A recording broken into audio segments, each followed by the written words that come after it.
Hey everybody, November 21st here.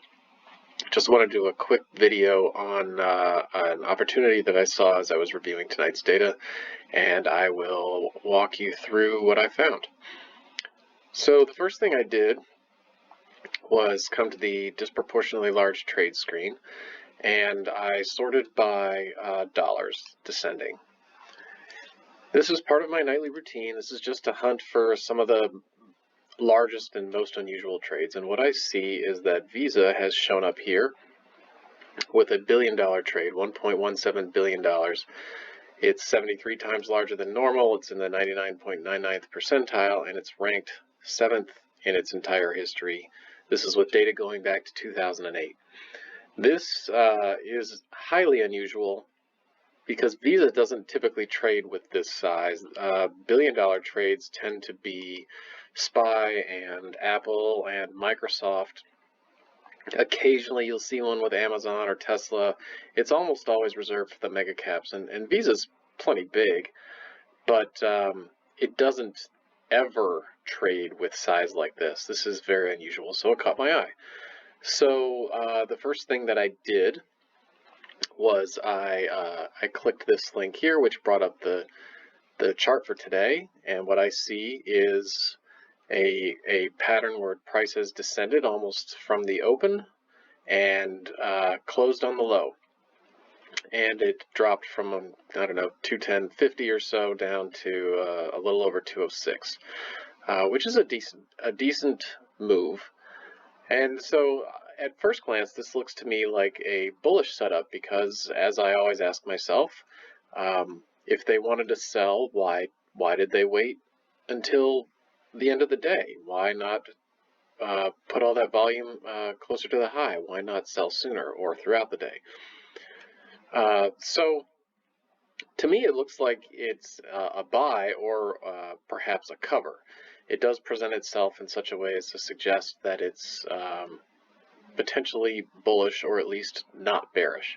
But I wanted to do more research. I wanted to look at different time frames and see if it looked different when I zoomed out. So I pulled up a trade of the last week. I changed the date to November 14th to the 21st, and what I see here is something that looks a lot less bullish.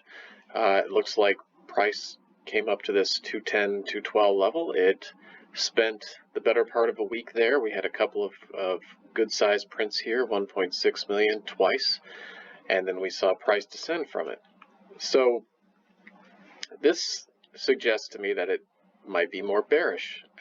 Why, if they wanted to buy, did they spend all this time up here presumably distributing, only to go and buy back an enormous amount just after the first, reasonable drop out of that zone?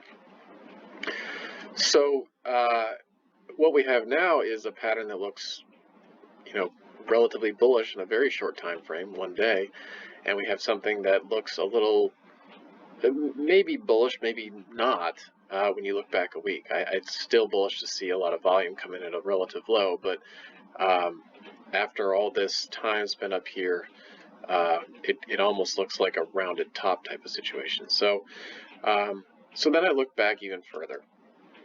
And what we have here is the pattern since March 22nd, and this trade is the largest trade since March 22nd.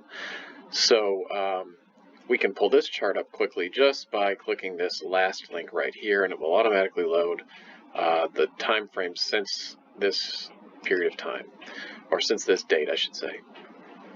And what we see here is that a trade has come after, a swing of a month or so, where we kind of bottomed out here in mid-October with everything else, and price has steadily risen. And this also kind of looks more bearish to me than bullish, because on a longer time frame, I ask myself, well, if they wanted 5.6 million shares, why didn't they get them down here? And I don't have an answer to that question. I don't know. But after looking at this time frame and looking at this time frame and looking at this time frame, all I can surmise is that something big is going to happen. I don't know what it's going to be, and it really doesn't matter. maybe some news will come out. Maybe there will be, well, who knows? But the point is, when I don't have a bias, I can't clearly expect a bullish outcome, and I can't clearly expect a bearish outcome. What we have is a situation where we have a large expected magnitude and an unknown direction. And in situations like this, one of the things I like to do is to try a straddle trade.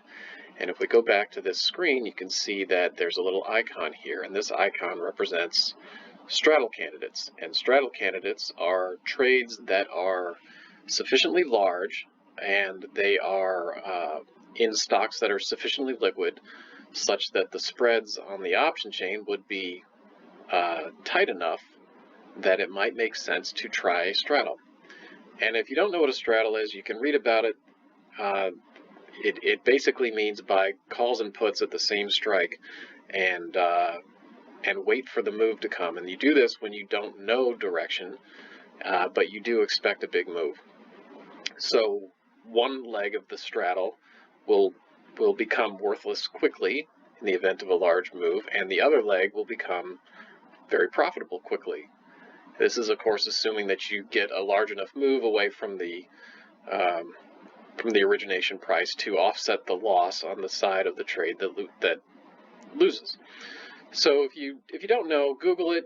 There's plenty of sites out there that explain this in better detail. But the point is, this is an opportunity to profit from magnitude. You don't have to know anything. You just have to decide